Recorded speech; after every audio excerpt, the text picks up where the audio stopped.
Been bribed into listening. Glad to be here. How about you, Bubba? Come on, buddy. Good boy. Good boy, Bubba. Good boy. Yeah. You know, Bubba, they, back in 1784, you and I, we represent a lot of folks. 1784 Christmas Conference. Christmas Conference when the Methodists officially, I guess, got started, and there were about 15,000 Methodists then, and there were about 83 of us traveling preachers. Now, some called us Saddleback preachers. Later on, they started calling us circuit riders.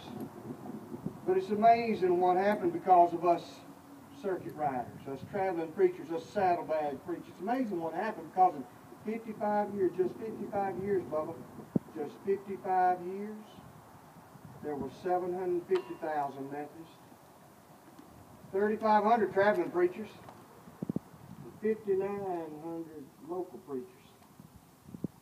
And if I may say so myself, Bubba, those local preachers kind of put us out of business. Yeah, eventually they set up their little place, and they would have a circuit, but not like ours. We'd have to travel 6 and 8 weeks to get around our circuit. We'd be away from our families and away from our home a long time, wouldn't we, Bubba? Well, enough about us. I wanted to share a word with these people tonight, because it's really not about us, is it, Bubba? It's about God.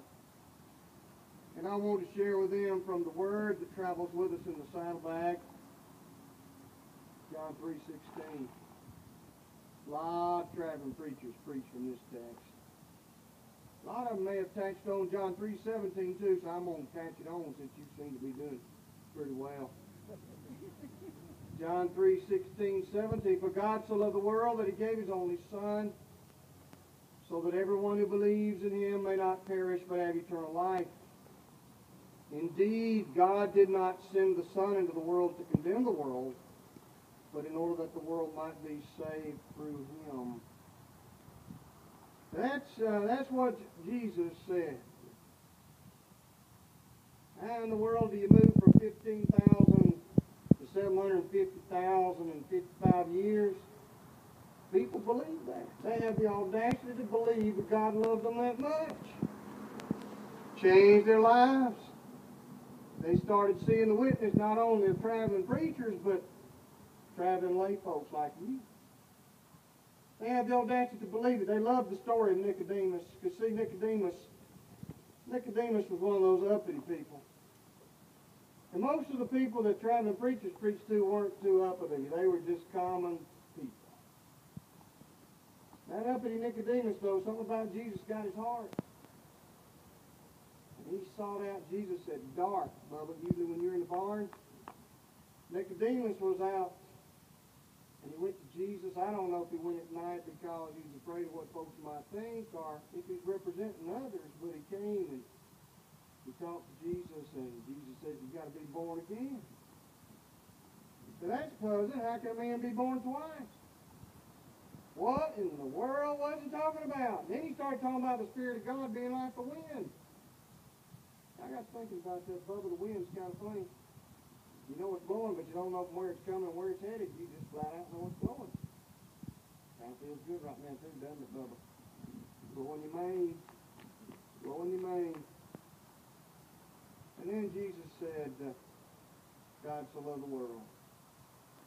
That means God loved you so much that he gave his only child. But then he added on, I didn't come to condemn people. I came to help them be saved, to help them believe in the love of God, and to help that belief make a difference in who they really are and in who they really aren't. It's interesting to me, Bubba, that 17th verse. I didn't come that they'd have to be condemned, but that they'd be saved. That kind of gives me an idea there's a possibility of condemning there somewhere. That Jesus really wanted them to not have to go through that. So he wanted them to believe. And he wanted that belief to change. I'm sure, Bubba, there were some shouting preachers. I'm not going to shout too loud. I'm afraid you and I might take a swim, but